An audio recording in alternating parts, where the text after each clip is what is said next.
nganti kowe ngecek karo bapak, siji ngecek karo bapak, loro ngecek karo simbokku. Wow. Tatahe nyawa bol. Lho. Bol sapa? Jenengmu sapa? Baladewa Duntang. Bol kok ora gelem. Kaya sing apik gong bol-bol iki jijiki ora. Ya man sisan ora ngunake bapakku ora.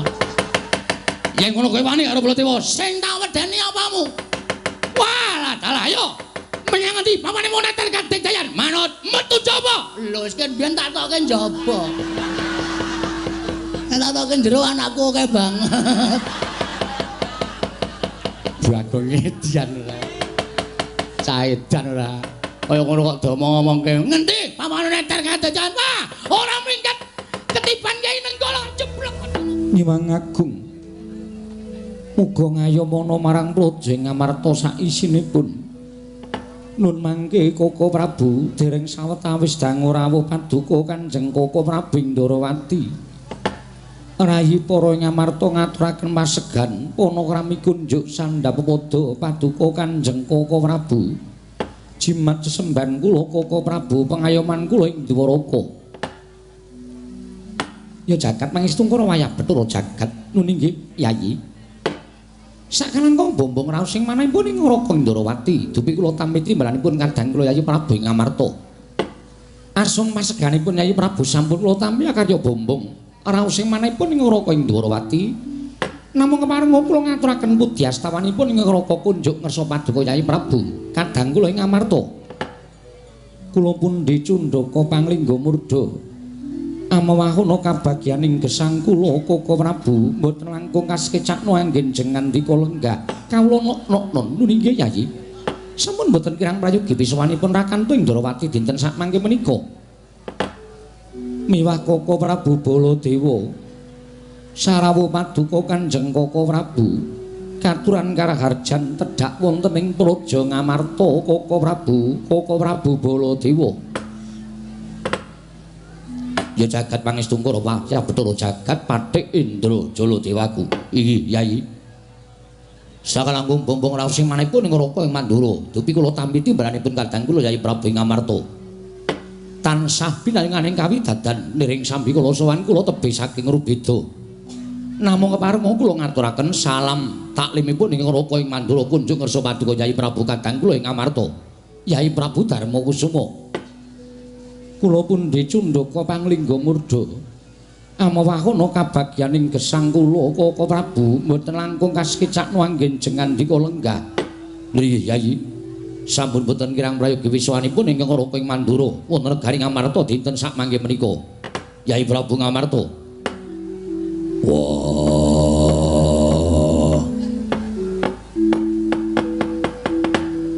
Kresna kakangku. Aku ngaturake basaku katura Kresna kakangku. Kadangipun Kakang Dimas Werkudara. Yo. Iya, Yayi.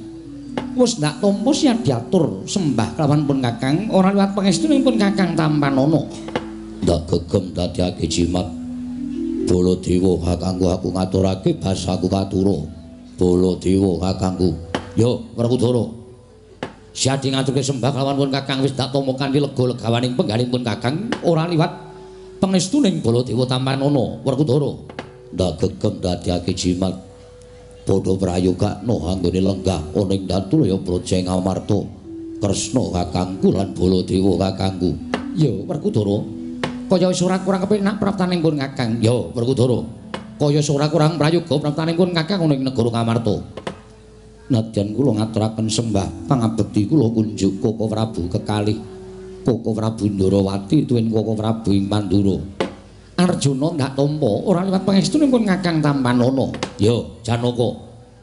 Ndak tampa kowe ngabekti arepun Kakang ora liwat pangestunipun Kakang Tampanana. Permati. Kula pun dinggo jimat paripindhayan ana ing kasantosan. Mugi kasekecakno anggen jengandika lenggah Koko Prabu. Janaka kaya wis ora kepenak praptanipun Kakang. Yo Janaka. Kaya wis prayoga praptanipun Kakang Mandura. Semanten ugi kula ngaturaken bekti kula kunjuk Koko Prabu kekalih kula ngaturaken pangabekti kula kunjuk. Ya kembar ndak tampa pangestunipun Kakang Tampanana. Ya nek kula sedewa. Wis ndak tampa ora liwat pangestunipun Kakang Tampanana.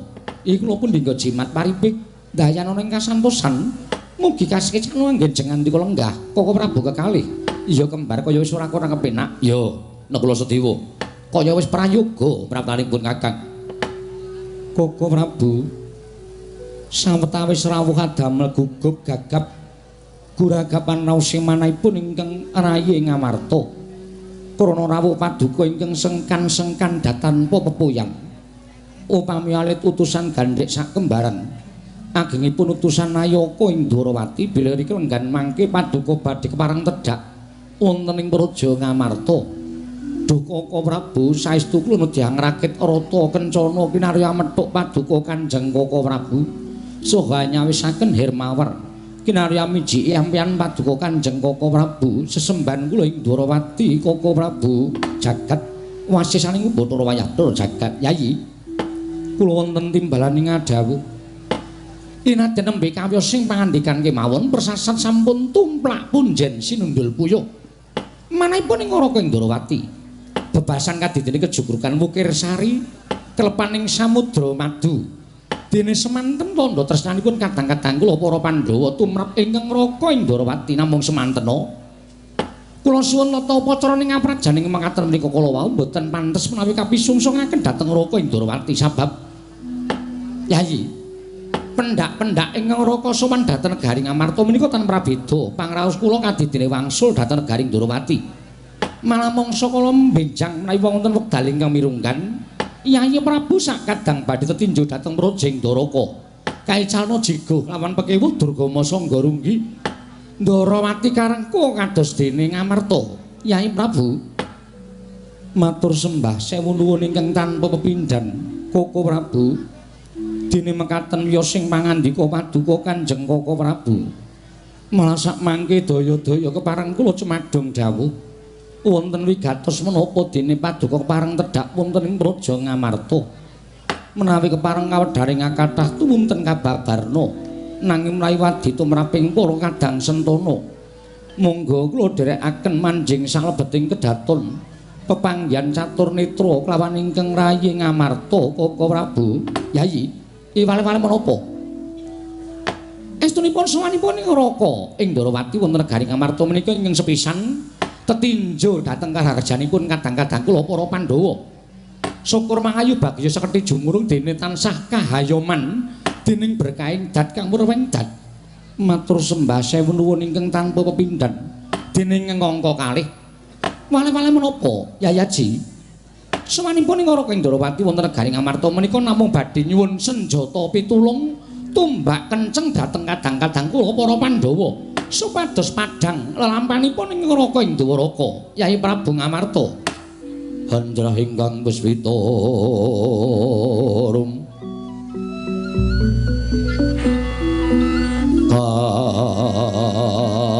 kasiliring samirana mrih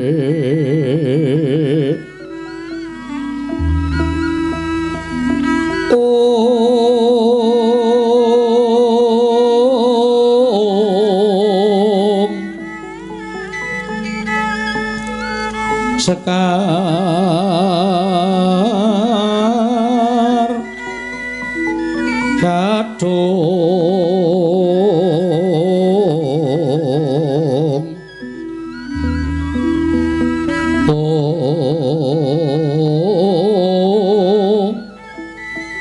ngas tandanya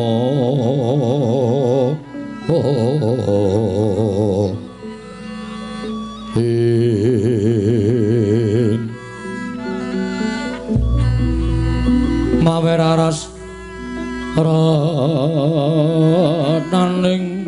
griya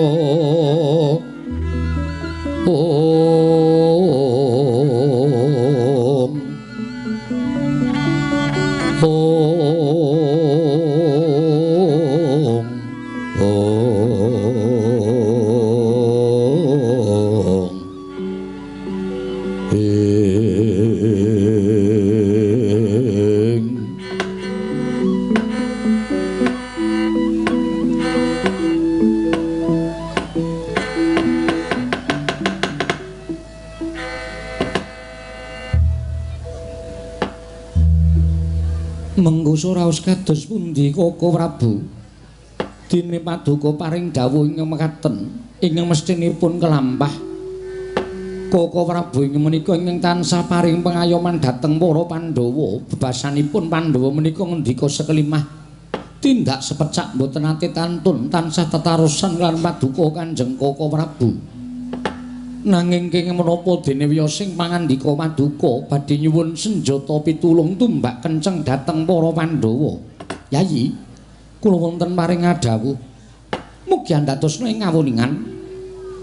Menapa to sababipun Deteng Raka matur ing ngados mekaten menika sabab sampun tigang candra etang kelengganing nggo dinten sak mangke menika negari Ndarawati kados ketaman welak ing Jawata. Negari Ndarawati kados ketaman pegebluk kathah para kawula ingkang enjing sakit sonten ketiwasan, sonten sakit enjing kapralaya. Monggo sampun boten kirang-kirang nggen kula budidaya ngarawuhaken para brahmana winasih sewa sugata miyang para nimpuna supados nambak rengkaning praja parandening katindakaken gagar wigartan antuk karya. Inggih. Mangsa kala ingkang sampun kula tetepaken ingkang Raka tumuli sare naritis sesemek ron Rajamala bebantal bata sarimbak. Wonten madyaning pasumpenan kababar kawursita bilih negari Ndarawati saged waluya nirmala temajati jati temah mulya. Menawi para Pandhawa ingkang suka sak biyantu bot repotipun ingkang Raka ing Ndarawati. Nuwun sewu Yayi. Mboten marep-arep pisan dhateng aturipun Yai Kresna babar pisan mboten. Sanget mboten nginten wanci enjing Yai Prabu Kresna sampun dumugi wonten negari Mandura. Sarwi tawang-tawang waspa. Sareng kula dangu menapa to sababipun dene Kresna sowan dhateng negari Mandura. Pengajapipun badhe nganti dhateng Raka ing Mandura supados dados saksi tama badhe aturipun Yai Kresna ingkang kunjuk paduka Yai Samyaji. Sanget boten nginten bilih negari Ndarawati ketaman pegebluk ingkang madal saliring usada.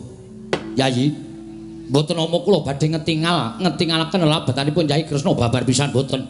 Namung sampun marambah makaping-kaping pendak-pendak Pandhawa menika nampi pepeteng Yai Kresna ingkang saged madhangaken pendak-pendak Pandhawa nampi ribet Yayi Ndarawati ingkang saged ngudari ribet menika kala wau. Mila sak mangke gandeng Yai Prabu Kresna ingkang nandhang ribet kula suwun kanthi sanget legawaning penggalih paduka Yai Prabu Darmakusuma sak kadang suka sak biyantu bot repotipun kadang kula ing Ndarawati Yayi. Mekaten Koko Prabu inggih. Matur sembah sewu nuwun tanpa pepindhan. Namung gandeng Pandhawa menika mboten kula piyambak. Klebet kadang kula sekawan Werkudara Janaka tuwin kembar menika ugi peranganipun para Pandhawa. Mila kepareng kula badhe tetarosan langkung rumiyin kalian kadang-kadang kula sekawan cacahipun. Menika langkung prayogi Yayi. Werkudara, ora usah dadak nganggo lidah sinambung. Siadi wis midhanget pangendikaning Koko Prabu Ndarawati. Najan Werkudara mbok dawuhi munggah gunung medhun jurang aku sagu. Waton dadi sarana waluyaning praja ing Ndarawati. Werkudara ora bakal selak. Koko Prabu semanten ugi ingkang rayipun Janaka. Najan kula kadhawuhan manjing tumangan bebasanipun kula mboten badhe selak. Waton dados sarana waluyaning praja ing Ndarawati Koko Prabu. Semanten ugi ingkang rayi Koko Prabu. Najan kula kadhawuhan beto barang ing awrat kula mboten badhe selak. Najan kula kadhawuhan mlampah ing tebih kula ugi mboten badhe swala. Waton sedaya dados sarana waluyanipun negari Ndarawati. Koko Prabu wonten dawuh Yayi. Midhanget piyambak kesaganipun para kadang. Andhatosaken suka marwata suta salebeting manah kula. Tumunten sak mangke kula aturi paring dawuh.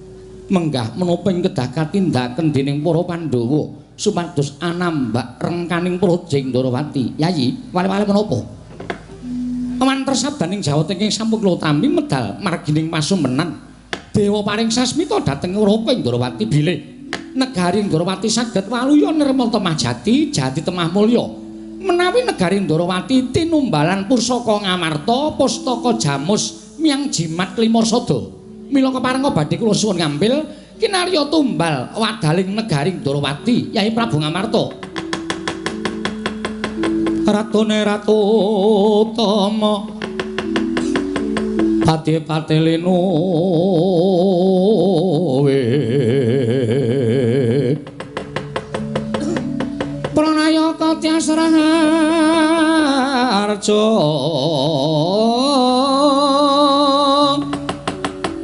panegare becik-becik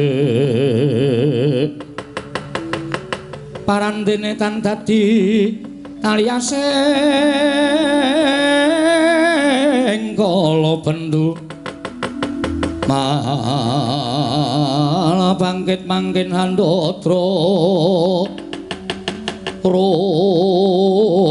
beda kang reribeti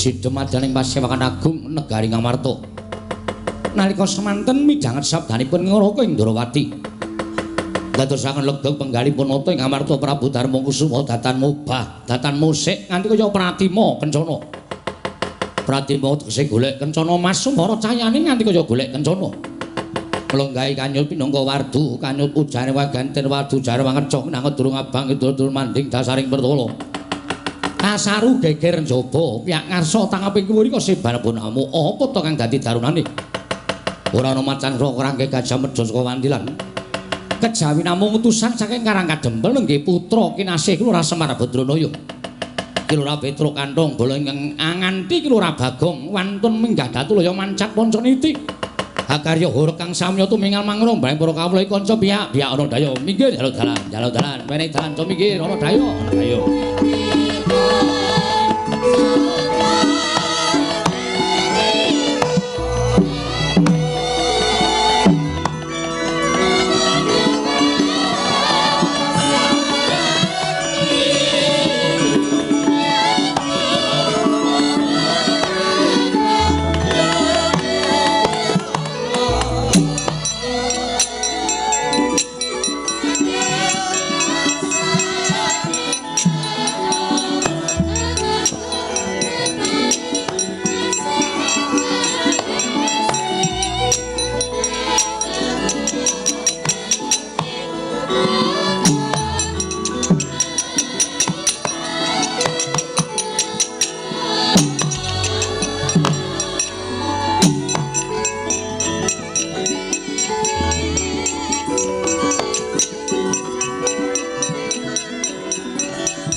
mendalon tata trap silanira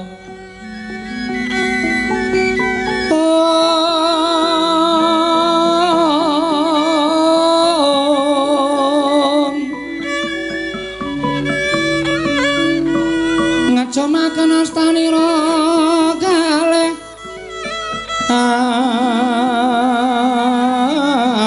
astanira kalih pisan yen ngandika magawe obranta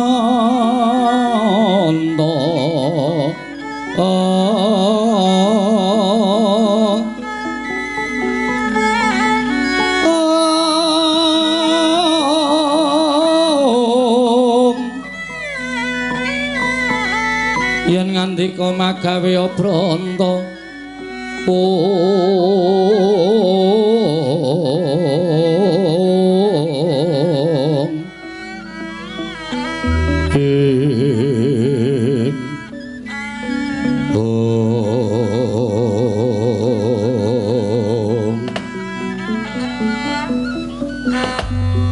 Koko Prabu ndadosaken kagyat raosing manah dereng ngantos purna anggen kula nampi sabda pangandika paduka menika kadidene sowanipun Panakawan Petruk kaliyan Panakawan Bagong Koko Prabu jagat waisan niku Bathara Wayapta jagat inggih Yai menika kadidene sowanipun Petruk kaliyan Bagong Koko Prabu Mandura nggih menika sowanipun Panakawan Petruk kaliyan Bagong lah pun Kakang ya wis weruh Petruk sowan ngabiyantara ngersane Kyai Prabu Darmakusuma yen Petruk mono pancen wong sing genep unggah-ungguh tata krama laku dodok nyembah karo ratune kuwi tegese kawula sing ngabekti karo ratu saiki jajal gagasen Bagong iki derajate apa ing atase ratu kok dijak salaman anggepe karo kancane iki lho kaya ora ngerti tata krama kaya ora ngerti unggah-ungguh Gong aku ora iso ngomong karo kowe to melu kena ning nganggo tata krama nganggo unggah-ungguh. Lah kok ora tata krama nggo endi aku tak takon. Ratu kok tok jak salaman. Terus Prabu Puntadewa iki kondang ratu sing merakyat. Heeh. Dadi dhek ora bedak-bedake antaraning piyai luhur karo kawulane. Nyatane tak jak salaman ya ora duka ora nesu kok. Sinuwun, piye Bagong? Sampeyan gerah penggalih. Ora Bagong kuwi do dirungokke wong cetha ora nesu kok kono sing ratu liyane kok malah geger iki ngopo lho aku ki ora geger aku nyandani kowe unggah-ungguh tata krama sing jeneng salaman niku ya unggah-ungguh tata krama kejaba nek emoh salaman niku tegese ora nggo unggah-ungguh ora nggo tata krama ning kowe iki kawula kowe kudune nyembah karo ratu kula wis ngerti rasa dikandhani wis Koko Prabu sampun Koko Prabu sampun mangke malah geger lho. Lho rumangsaku aku ki ratu kok diwangsuli Bagong. Lah mbok aku kawula ora entuk wangsulan ki terus apa gunane dinahi cangkem? Gong, aku moh nek ngono kuwi. Kowe melu aku iki ngreksa aku lho, Gong.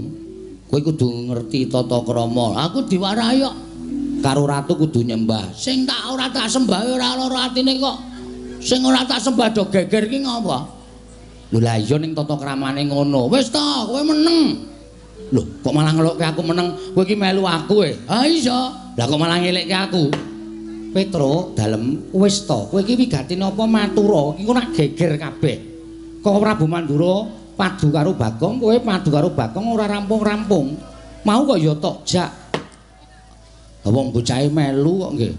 Kula ajeng lunga niku konangan Bagong, terus Bagong niku melu truk. Ah kula mboten iso swala. Mongko ora nganggo sandal Bagong iki coba munggah ning kedaton iki keramike kowe kaya ngene resike kok dinyak-nyak Bagong sikile ora nggo sandal kowe kok ora nggo sandal kok jebol ning dalane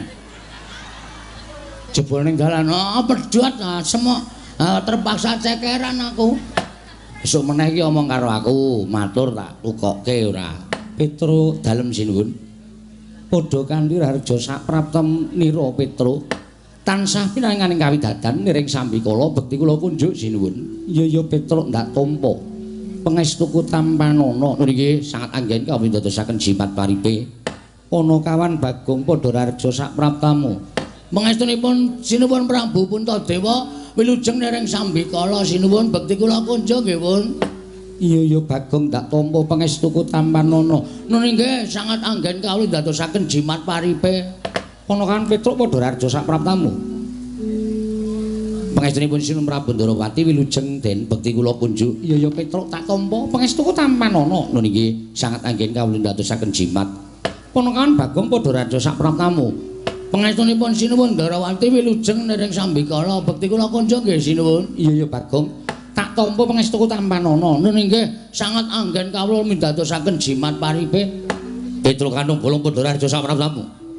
Pangestunipun Ndara Baladewa wilujeng bekti kula kunjuk nggih Den. Ya Petruk tak tampa pangestuku tampanana. Nun inggih sangat anggen kawula dadosaken jimat paripe.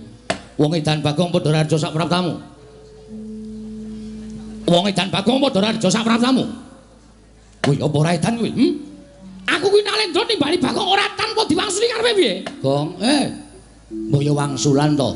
Kowe wis tau weruh aku mlebu rumah sakit jiwa apa? Lah ya urung. Lah ya mbok ora dundang wong edan. Aku kuwi nang omah disembah anak bojo Truk. Nang omah dikajeni ro tangga tepare, nang kene dedan-edanke. Mbok wong ki ngajeni karo wong. Wong ki nek ora gelem dijiwit, aja sok jiwit. Wong ki nek ora gelem ditabok, aja sok nabok. Dumeh kono Nalendra aku meng kawula terus menang edan-edanke kawula ya ora entuk. Wah, bener ngono kok. Kok Prabu menika ya lepat kok. Wong Bagong ora edan kok dedan-edanke. Wah, wangune lara ati tak unekke edan. Lara ati aku ndek perasaane. Lho. Ora basa karo aku. Ayo man kowe marahi terus kok. Ya wis. Wong bagus dhewe Bagong padha raja sapraptamu. Cah bagus dhewe Bagong padha raja sapraptamu. Lah iki aku ngunekke edan tak diwangsuli ngunekke bagus tak diwangsuli karepe piye? Wah, Gong. Kowe engko ora tak ajar dhewe lho Gong kowe engko. Iki marahi geger tenan. Terus, aku ki ngilo wae sok semaput lho. Kok dunekke bagus dhewe. Nek carane wong Jawa kuwi ngelulu. Wong ngelulu ki ngungkuli wong ngece larane. Mbok wis biasa wae wong aku ki ya ora rumangsa bagus kok. Kok Prabu sampun Bagong ngaten ki mawon. Bagong padha raja sapraptamu. Slamet. Lho. Aku ki ratu. Iya ndeng lali aku nggih. Pangestunipun Ndara Baladewa wilujeng nering Sambikala. Ya. Bekti kula kunjuk. Ya. Pangestuku tampanana. Lho nggih, mangkeke riku kapan-kapan tak jupuke. Lho, pangestuku kapan-kapan dijupuke piye? Alah, pangestu ora basane ngene gawe masalah. Bagong ngene. Iki bribek-bribek terus. Ah iya. Petruk padha raja. Wilujeng Ndara Werkudara bekti kula nggih Den. Ya, Bagong. Nun. Aja gawe geger. Padha raja sapraptamu. Pangestunipun Ndara Werkudara wilujeng. Bagong padha raja Petruk. Nun inggih Ndara Janaka wilujeng bekti kula nggih Den. Iya. Bekti kula nggih Ndara Janaka. Iya Bagong. Nun inggih kok dangu mboten rawuh teng Karang Kadempel. Marahi cicilan kula do telat. Iya sesuk aku tak merono Bagong ya wis ora ana kewajiban. Lah rak ngaten ampun diralekke Panakawan, Den. Iya Bagong. Petruk Bagong padha raja. Petruk Bagong padha raja. Ndara kembar wilujeng bekti kula kunjuk. Iya. Ndara kembar wilujeng bekti kula kunjuk, Ndara. Iya ya Bagong tak tampa. Iya ya Bagong tak tampa. Petruk kantong bolong wonten dawuh sinuwun. Ana wigati apa sowan tanpa tinimbalan apa saka karepmu dhewe? Apa diutus dening bapakmu Semar? Nun inggih. Sewu-sewu kalepatanipun ing abdipun Petruk Diagung Pangaksami kepareng kula ngaturaken tebah Siti Sekul bilung teling ron kelapa. Apurenta mbok bilih wonten lepat kula nggih kula munjuk atur nesa paduka Sang Nata. Iya ya Petruk ora dadi ngopo matur sembah nuwun. Estunipun ngaten sinuwun. Sowan kula punika mboten saking pikajengan kula piyambak.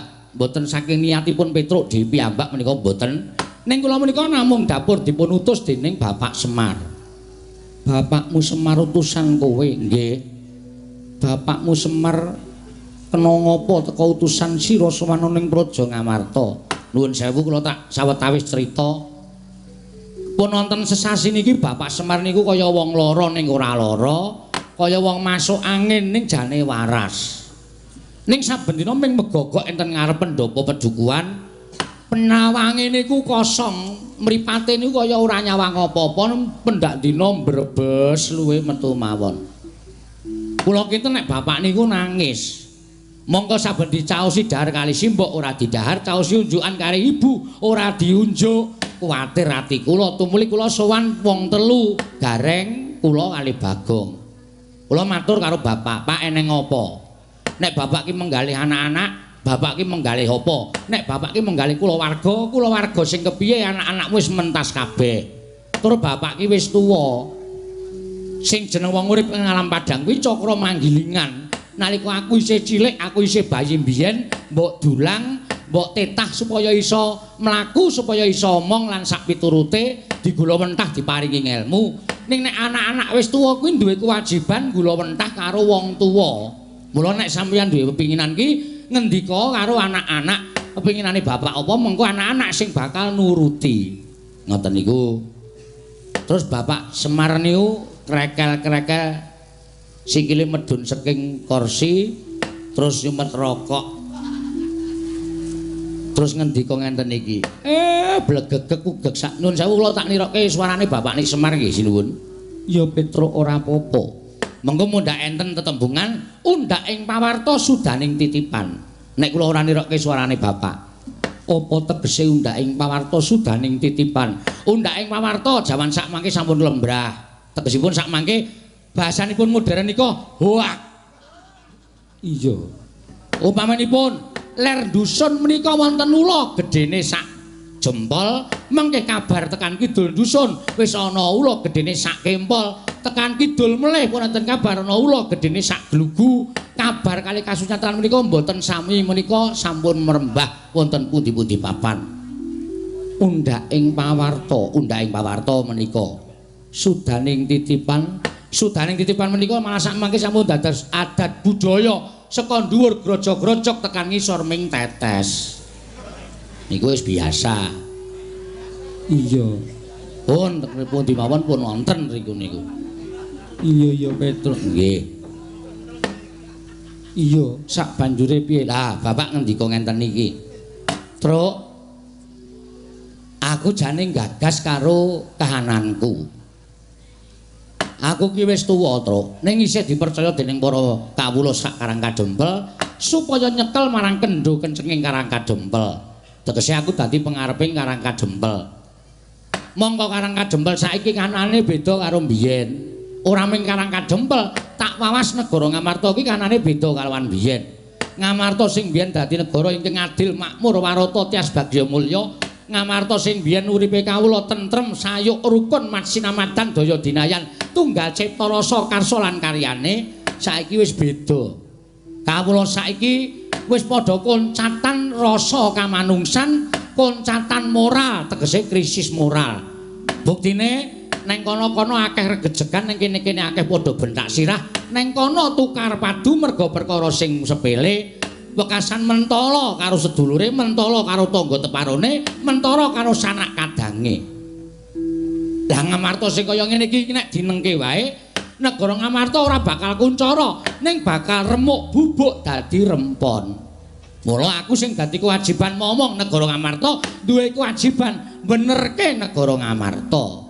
Mula aku niat bakal mbangun kayangan. Aku lho kaget. Gareng ya kaget, Bagong ya kaget. Kowe kaget ora, Gong? Ora. Mbok kaget to, Gong? Kaget aku. Ngono. Ngono. Kula kaget. Bapak ajeng bangun kayangan niku bapak niku duwe napa? Wong bapak niku wong sekeng, wong kere, wong ora duwe kawula cilik kok arep bangun kayangan. Kula ajeng matur ngonten Bapak wis dhisik-isik. Kowe aja ngira aku arep bangun kayangan iki papan sing magrong-magrong dumadi saka Cak Mas Jamrut Hergeni. Kuwi ora, ning aku pengen bangun kayangan iki pengen bangun morale para kawula supaya uripe pindhane eneng kayangan. Kayangan iki kebak kanikmatan, kayangan iki kebak katentreman, kayangan iki kebak kabungan, ora ana rasa regejegan, ora ana rasa padha memungsuhan. Ora ana wong sikut-sikutan, ora ana wong plirik-plirikan. Ning kono ayem-ayem tentrem. Mula aku pengen uripe kawula sak negara Ngamarta ki mbane urip eneng kayangan. Ngoten. Lah terus pripun, Pak? Kula matur ngoten. Ning syarate ngene, Truk. Kowe tak kongkon sowana pepunden Pandhawa, aturana rawuh ning Karang Kadempel. Pandhawa 5 cacahe jangkep aturana rawuh ning Karang Kadempel. Sinambi mundi pustaka jamus miang jimat kelima sada. Lah sebabe napa kok para Pandhawa dadak rawuh teng Karang Kadempel? Truk. Kawula ora butuh diwenehi dhuwit. Kawula ora butuh digaweke papan sing magrong-magrong. Ning kawula iki butuh dicedhaki rasane. Kawula iki butuh digatekke. Kawula iki nek dicaketi karo pengarepe, wah kuwi dadi cambuk, dadi pamecut nggone bakal mbangun negara, nggone bakal gumegah rasane, rumangsa handarbeni negarane, wekasan tresna karo negarane, tumuli mbangun negarane. Niku ngoten. Dadi para Pandhawa menika tedhak wonten Karang Kadempel menika supados nyaketi sangganing para kawula. Mboten wonten namung ingkang wonten Kutagara, ning mapan wonten ing Parden, mapan wonten Karang Pradisan sedaya dipun caketi, dipun elus manahipun para kawula saengga pitados kaliyan pangarepipun bilih pangarepipun menika mboten supe dhateng para kawula. Mila sawan pangsasanipun Sun Prabu Darma Kusuma menika ingkang sepisan kula dipun utus dening Bapak Semar sumados samboyong dhateng jengantika sinuwun sak kadang-kadheyan rawuh wonten ing Karang Kadempel sak mangke sinambi mundi pustaka jamus nyang jimat lima sada cekap semanten atur kula akhir kata wassalamualaikum warahmatullahi wabarakatuh. Wis selak garing cangkemku omong terus ora ana. Dados niki Semir ora ngawur, Semir ki lurahe kene. Semar aku iki melu-melu kowe, Gong. Iki bengi iki aja nyebut Semir. Semir ki undangane cilik-cilikane lurahe kene. Oh. Niku ajeng bangun kayangan syukur bage. Bapak niku diteruske le dadi pangareping para kawula mboten namung sak gedhakan menika. Mergi Karang Kadempel diasta dening Bapak Semar menika nyatane ya apik, kemajane wangunane ya apik, tur dipercaya dening para warga masyarakat. Ngoten, mboten sagun ganti sak mangke Bapak ugi kawisuda minangka dados pangareping para kawula ing periode selanjutnya. Ngono to, Gong? Heeh. Mboten mawon. Bangane ganti durung karuan dingerteni kepinterane, bangane ganti durung karuan dingerteni kaya ngapa kridane minangka dadi pangareping masyarakat, padha karo milih kucing dalam karung. Lho. Pun niki mawon sak teruse diparingi wekdal, dicaosi wekdal Bapak supaya luwih ngrembakake Karang Kadempel, supaya luwih iso memajukan pembangunan lahir batin Karang Kadempel. Wonten. Niku cekap semanten atur kula menawi wonten lepat diagung pangaksama. Petro nun. Pandhawa kuwi ora mengaku. Oh nggih. Lah terus nanging Werkudara Janaka kembar ya Pandhawa aku tak taren karo kadang-kadangku dhisik Petro. Oh menika langkung prayogi, malah sae menika. Werkudara, nggih. Wis midhanget ature Petro, munggo penemuning Siadi. Ayo mangkat. Petro, nun. Yen bapakmu butuh probaya, aja metu saka bapakmu. Ning jupuka saka Jodipati. Dinggo srana wewangunan bangun kayangan bapakmu. Wragate saka Jodipati dientekke ora apa-apa. Alhamdulillah. Gong proposal 1 masuk. Poin, Gong. Wah, lumayan iki. Petro aja ming Jodipati, Madukara ditawu bandane ora apa-apa. Waton bapakmu kasembatan bangun kayangan. Petro, yen perlu kasatriyanku digadhekke sik ora apa-apa. Waton bapakmu kelakon bangun kayangan. Tru? Omongne bapak aku bendahara ya. Oh. Bareng danane masuk kok njur ndapuk bendahara ora. Weh, aku ki wong arep elek dhewe kono omongane sapenake dhewe aku ki wong jujur. Oh beda ro gareng kan atau dapuk bendahara jelas entek ditik. Ajake iki didapuk bendahara RT ditilepke kok. Gareng kae ya. Nek ora aku wis ora ana sing iso nampa dhuwit-dhuwit saka Ndara Werkudara, Ndara Janaka kuwi. Iya Petro yen to pancen mengkono. Aku bakal budal marang Karang Kadempel Petro. Yayi, nuwun sewu. Lah kok aneh sareng wonten sawanipun Petro, aturipun Kang Ndrawati dipun kiwakaken. Monggo sawanipun langkung rumiyin kula tinimbang Petro. Lah kok malah samangke dipun tampi menika aturipun Petruk lajeng adilipun wonten pundi Yayi? Nun sewu sinuwun.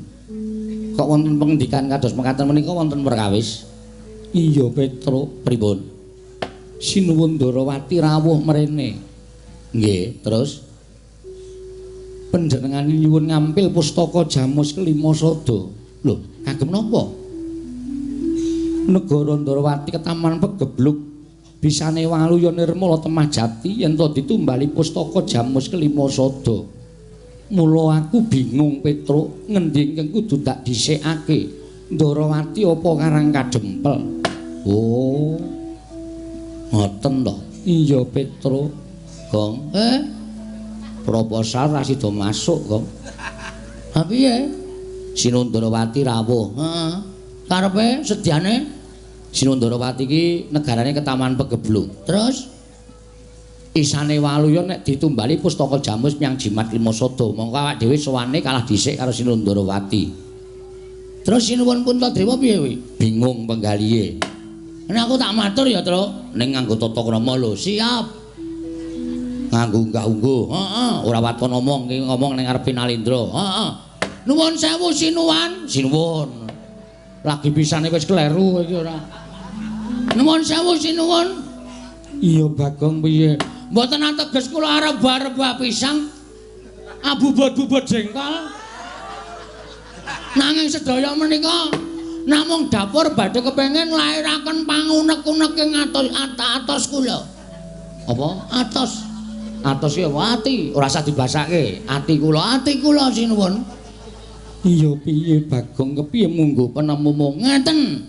Saniki cara agal-agalan mawon carane mikir nggih nuwun sewu. Nuwun sewu lho. Iya Bagong, saniki ngeten. Sampeyan nuwun sewu, kula badhe nyuwun prisa kalih Sinun Prabu Puntadewa.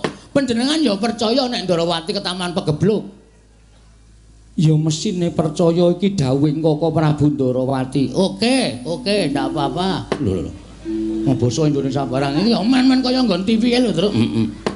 Mboten apa-apa, percaya mboten apa-apa. Niku hak panjenengan. Ning sadurunge sampeyan percaya, niku apike sedaya menika dipun gelar, dipun gulung, dipun teliti sampun ngantos tuna tembe wingkingipun.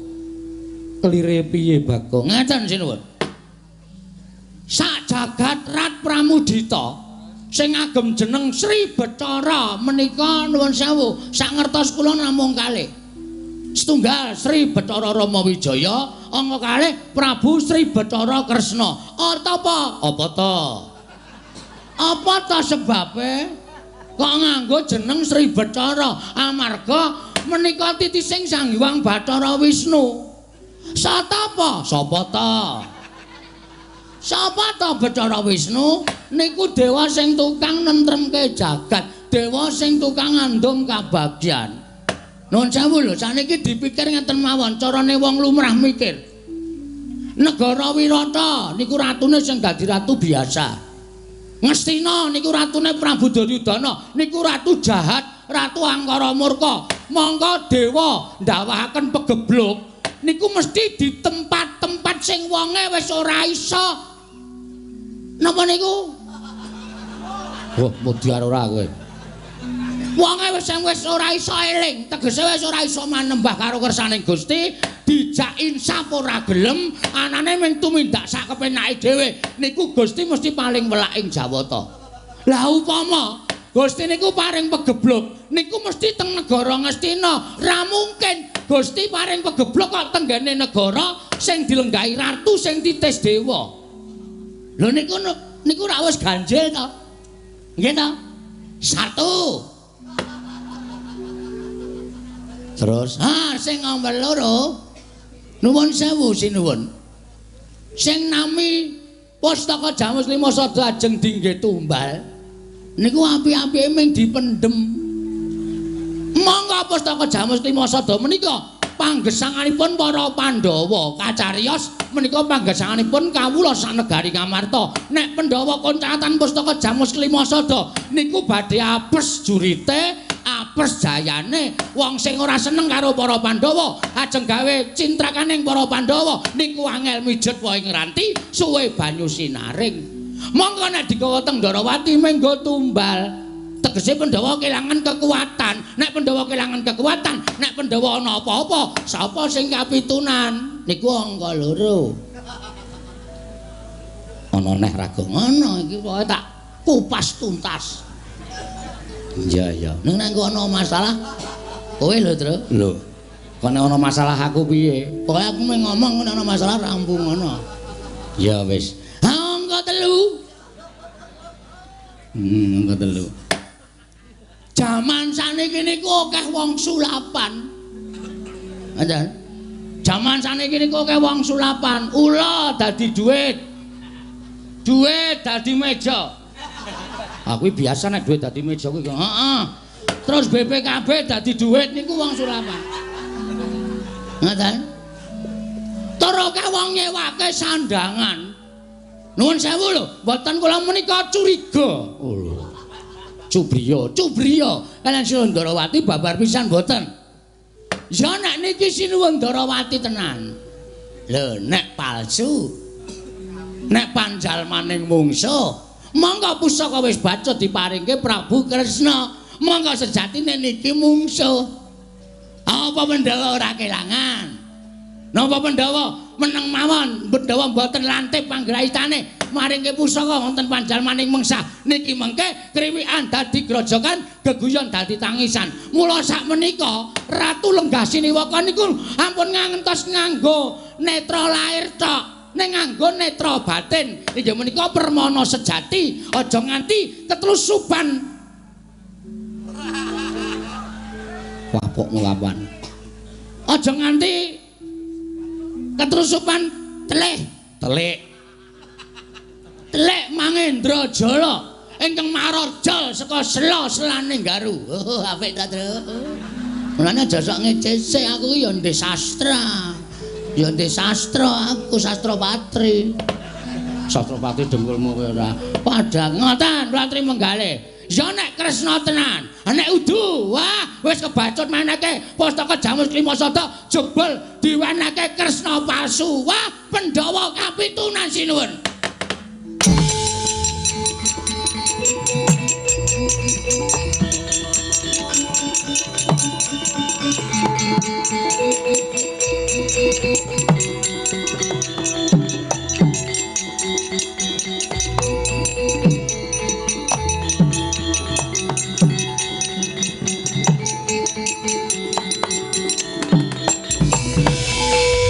Panus maning jajalanan sukertaning bawana iblis lanat Petro kan lombolo ngandera kowe iki senengane gawe masalah kok Dinaes ngene iki piye aku meh ngomong kok nek ana sing nesu ya tandang ngono aku jenenge kurang tanggung jawab wis gawe wangsuli Petro kantong bolo kowe timbali nata mandura Prabu Baladewa ora wangsulan nggih wonten dawuh sinuwun wonten dawuh kowe ngerti ora Kyai Prabu Kresna kuwi sapa Sinuwundarawati nggih Sinuwundarawati kuwi apaku lho adimu rai sampean aku dadi adimu Bagong dilangap-langap ucape nyerwetek kaya bedet sewono kuat tegalan drewi kaya grojokan ucape endah-endah yen batur gedibal 17 wong elek nyolok mripat mung kere mula ucape ora nganggo dipetung apa ucape iki nglarani marang penggali Kyai Prabu Ndarawati apa ora kuwi kudune Bagong ngerti wong gerang tuwa dadani dunungke Didi kula lho, Bagong lho. Muni piye kuwi, Tru? Muni piye kuwi? Kowe dunekke wong tuwa dadak didunungke. Terus kowe ora wangsulan. Sing dunek-unekke dudu aku kok. Aku apamu? Kowe adikku. Kudune kowe mbelani aku, kowe goblok kowe iki. Wis dibelani kaya ngene kok adine dunek-unekke meneng wae. Sing tau nekke Sinuwundarawati. Nek kakangne tenan iki kaya ngono kuwi lho Prabu Baladewa adine dunekke Baladewane nesu aku dunekke wong kere wong gedibal wong tuwa dadak didunungke kowe kakangku asli kok meneng wae iki kakang model piye kowe wis ngerti aku ora melu mau truk iya tak bilani aja kuwatir tak bilani ning kok sikik iki golek momen sing supaya aku iso nesu. Aku iki dunake ngono ora nesu. Goblok banget ya. Petro, nun. aku ora trima. Tantrimanipun Sun Mandura keparengipun Bagong wis wani karo Prabu Ndrawati, padha karo Bagong wani karo Nata Mandura Prabu Baladewa. Aku ora nrimake yen Bagong isih ana kene. Tetep aku ora bakal trima. Bagong kudu njaluk ngapura karo Yai Prabu Kresna. Gong kowe njaluk ngapura Sinum Prabu Ndrawati. Lho, sing kauna-unake meneng wae kok kono geger iki ngopo? Hah? Aku ora nguna-unake kono kok. Ning aku kakangne Yai Prabu Ndrawati. Wis ngerti. Kene minggat kono ora dadi manan kowe. Ditantang kok ming meneng wae kaya cah jireh ora. Wis tekan kene kok ndal didunek-uneke kok kremah-kremih. Dekno nang omah bojone dikeplaki. Nang musuh wong lanang, wah. Pakake macan sisan. Kok ning ngancam kok pakake macan le golek macan endi ora. Ngene, Baladewa. Lho. Ora basa karo aku. Lho, ora basa ora apa-apa tuwa Bagong bangane sampean. Ngono? Tuwa aku karo sampean, mula aku ora basa karo sampean ki ora masalah. Apa to sababe kula mbasani karo sampean? Mergo sampean kuwi ratu. Nek sampean iku padha-padha menuksane kaya Bagong, derajate padha. Kowe sing kudune basa karo aku. Gong, sabar, Gong. Gong, sabar, Gong. Kowe lah tak dupak cangkemmu lho kowe. Iki wis dadi kok dadak cewek. Sabar, sabar. Sabar dodo ayam goreng. Ngomong antil tenan kowe. Lho, yen ngono kowe wani karo aku. Lho, biyen wani, saiki wani. Aku ratu, wis ngerti. Kowe dadi ratu ki mergo tak coblos. Nek kowe ora tak coblos, kowe ora dadi ratu kowe. Kowe mara ning nggon aku, kok ngaku tulungono. Aku kurang swara 14. Ora, kelingan ora. Sok kene tak nehi cakruk, nyatane ndi sprene tok bangun wae ora. Kaya ngono kok ratu. Ngelingono Mas, sampeyan iso dadi nganggo sandangan teng glebyan ngono kuwi mergo kawula cilik ngene iki. Mula aja sok ngendhek karo kawula cilik. Aja sok kowe ngidak cengelek kawula cilik. Kowe aja ngecek karo kawula ngene iki. Kowe ngunak-unake kawula kon ngedhukke le dadi ratu apa piye? Aku nglumpukke wong ngedhukke kowe ora ana trung kedheping netra glindeng saka kursimu kowe. Aku malah tratapan, Gong. Aja ngono kuwi le. Gong, wong kandhane ngayal. Iki wis ngawur. Oh, sorry ayo. Sorry ayo saking mangkele kaya penyakit ora. Kowe bali. Nun, kowe bali. Kula bali purun ning bareng karo Pandhawa 5 mundi Pustaka Jamus miang jimat kelima sada.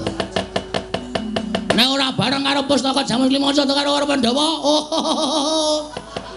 Taunana Windanana Bagong ndak akan mungkin pulang ke rumah. Kagak.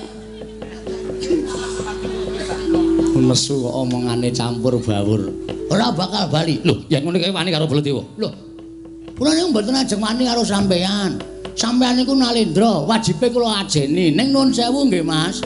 Teng tanah Jawa niku wis ditulis karo para pinter, ditulis karo para pinisepuh, diserat karo para kiai, diserat karo ulah agama.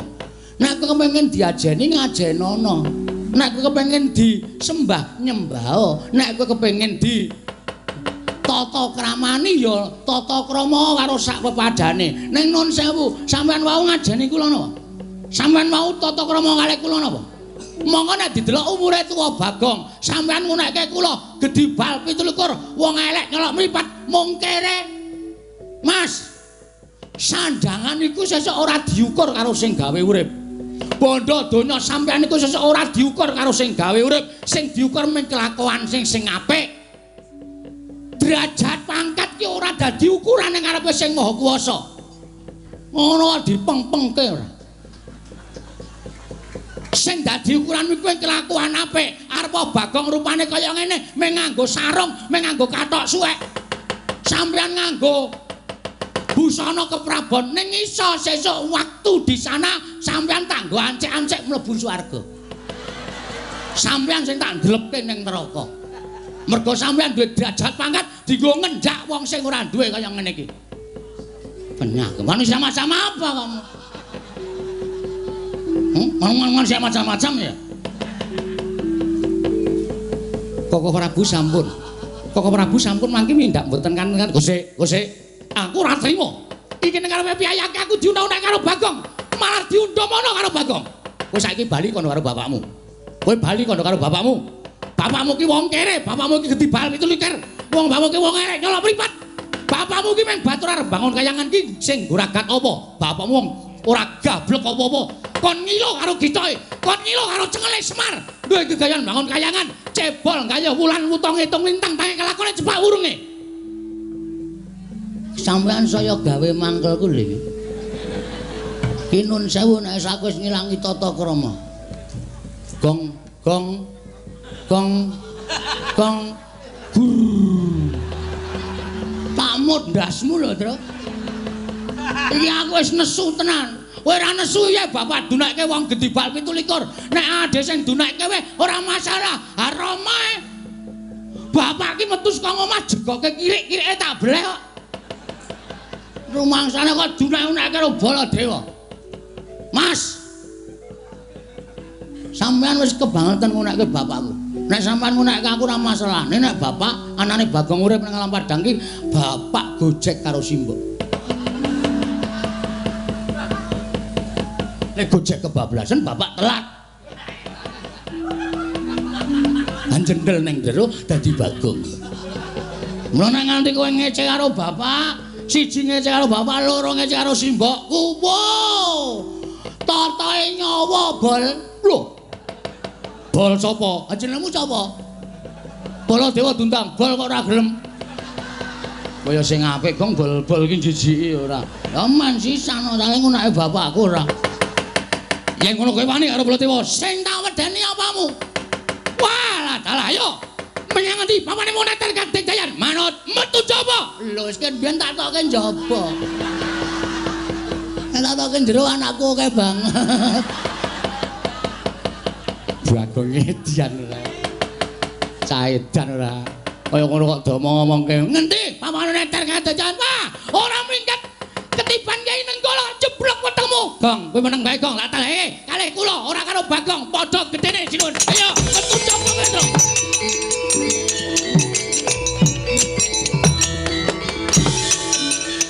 Wah, anu sare jadalan kertane bawonan bareng.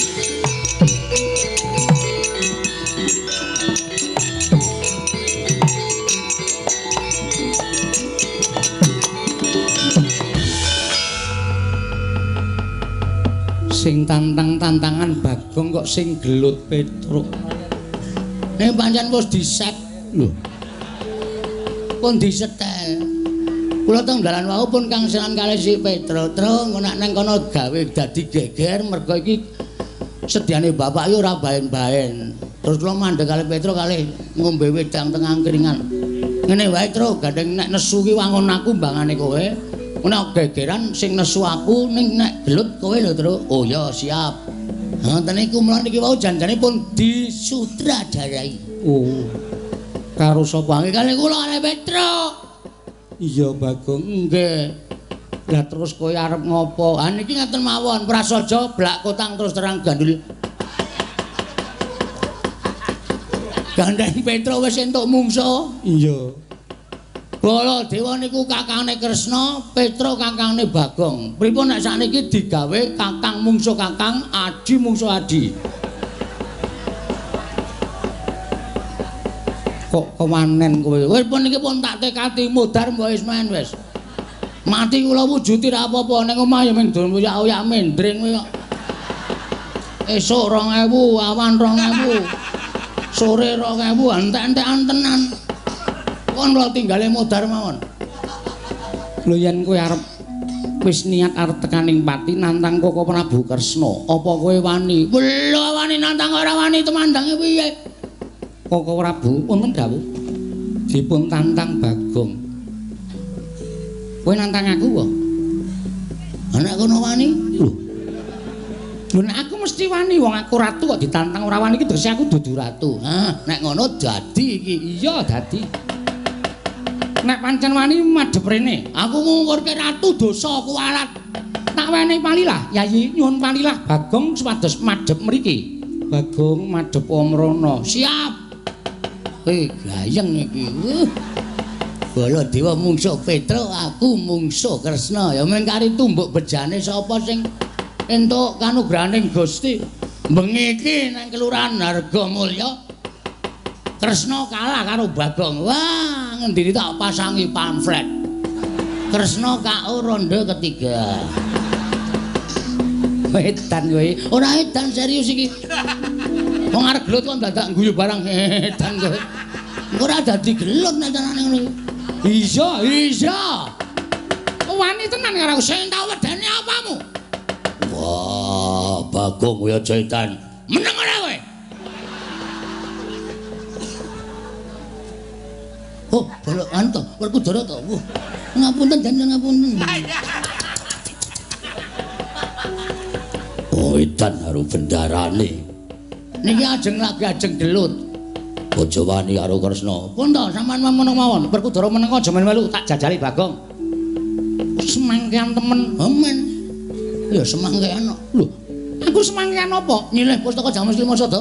Arep tak nggo tumbal. Ayo. Apa pancen negaramu ke Taman Pageblok apa piye? Lho, negaraku ke Taman Pageblok. Buktine apa? Buktine kena dibuktekake ning negara Ndarawati. Oke, ayo rono. Lho, aku lagi tekan kene sawetara. Kok dadak kembali? Aku kesel Bagong. Nah, iki ketone arep ngapusi. Ketone arep ngapusi. Wis ngene wae. Kowe karepmu piye? Ngene wae. Kowe karepmu piye? Lho. Nek kowe mau nantang karo aku tak ladeni piye? Oke, ora masalah. Aku ya ora wedi karo kowe. Iya. Ayo, nek pancen kowe duwe kadigdayan ketokno. Oh, aku ora tau duwe kadigdayan. Aku ki kadigdayanku mung gurok. Pokoke wani ngono wae. Aku duwe pusaka. Oh, enggak ora wedi aku. Tiban senjata cakra mati kowe. Wit. Kok nganggo cakra barang? Wong janjine ora nganggo pusaka kok. Lho, duwe pusaka ora digunakake iki kepiye? Tak tibane senjata cakra kowe mati. Kowe sadurunge nibake senjata cakra, kowe tak tubruk. Tak ingel-ingel lak tekak mati. Aku ora iso mati. Lho kok welane iki. Kok iso ora iso mati? Lho, aku duwe pusaka Sekar Wijaya Kesuma. Iki tak nggo cundhuk. Nek aku mati urip meneh. Wah, Nding. Wah, terus aku urip meneh kowe tak senjata cakra kowe mati terus tak uripke. Lho. Ya ora wong musuh kok duripke. Weh, ora nganggo duripke barang kok. Ora.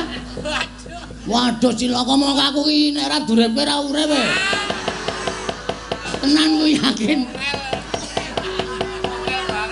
Ora iso urip dhewe. Kowe iki wong edan. Dadi kula ora duripke. Ora, ya wis rasa perang. Lah, wong kaya ngene iku aku wis apal karo kowe iki senengane gojek karo sapa-sapa tok jak gojek.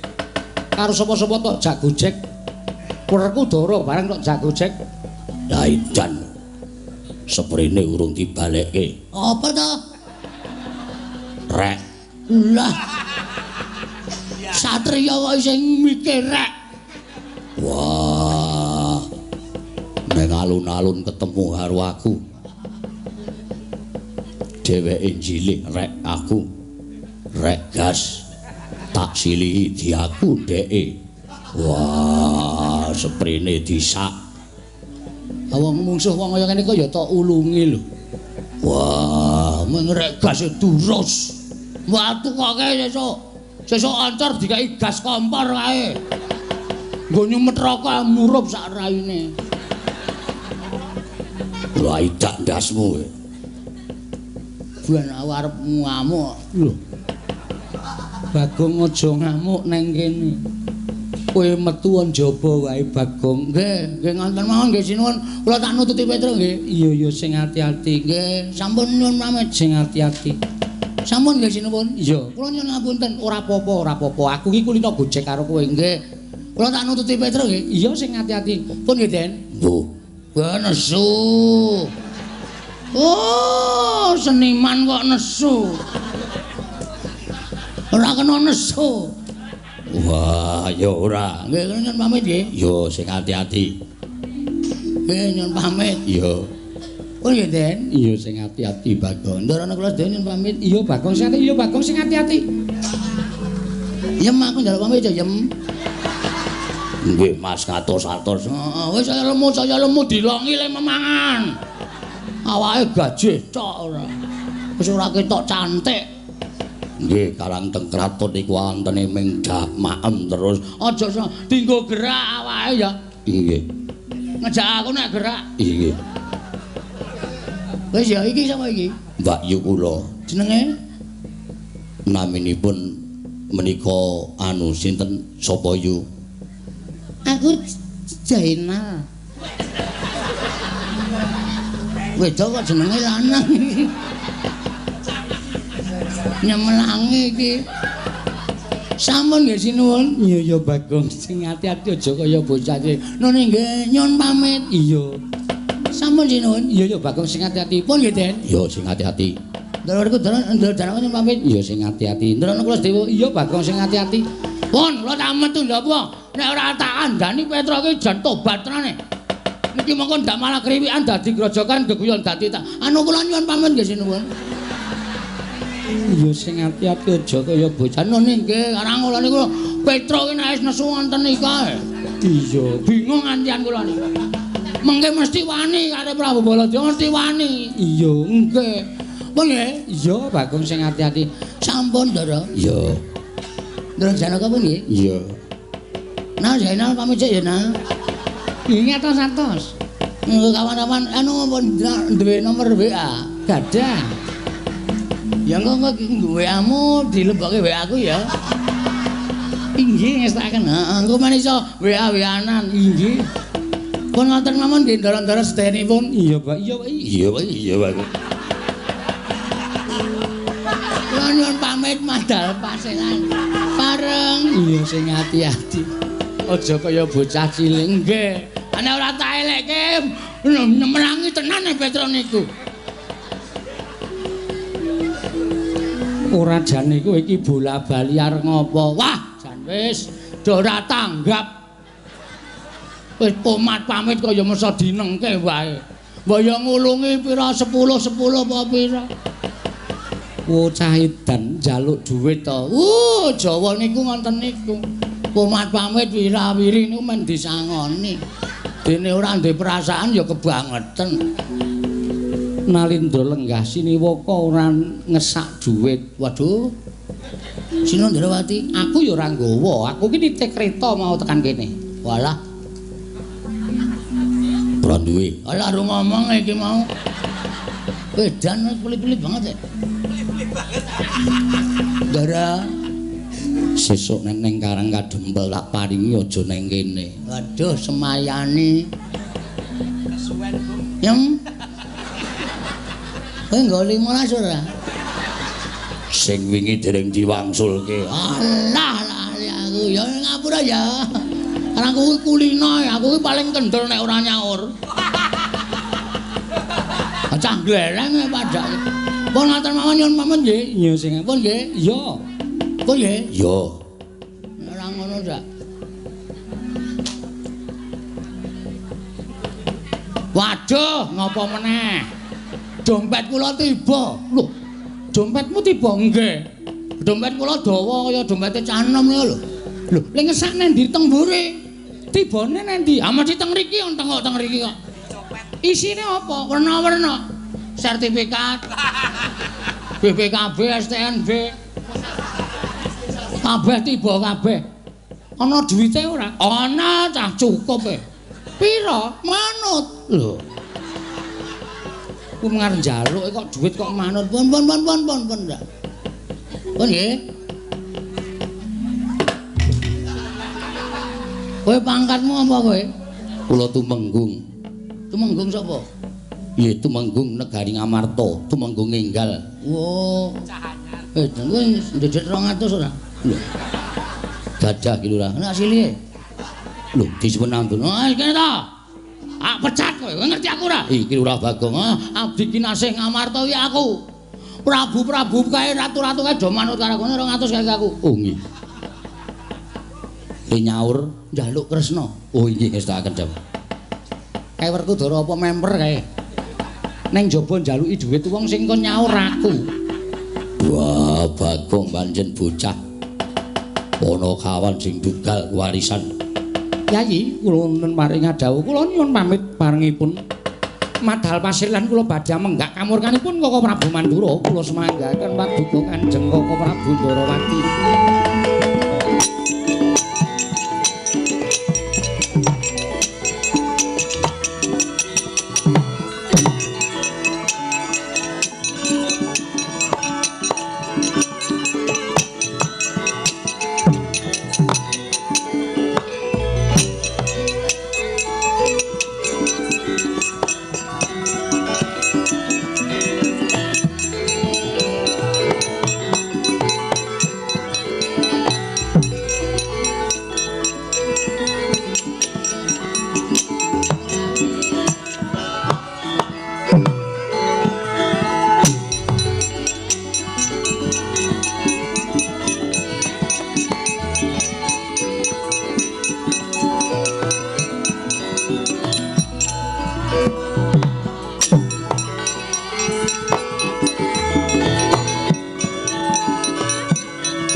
Werkudara nggih Siadi kang tansah duwe penemu lan sira aturake kelawan pun Kakang jumbuh kelawan dina iki Dimas pun Kakang bingung rasa bingung barep kakangku ora nate kleru luwih-luwih nggono bakal nemtokake sapa sing bakal mbok paringi pustaka Jamus Klimasada lambarana manembah marang panguwasaning Gusti dasar iki wanci bedhug munggah ana ing sanggar pelanggatan manembao ing wanci bedhug sawise kuwi ngucapno asmaning Gusti marambah makaping-kaping nganti wening pikirmu kang mangkono bakal ora kleru nggonmu nemtokake sapa kang bakal nampa pustaka Jamus Klimasada.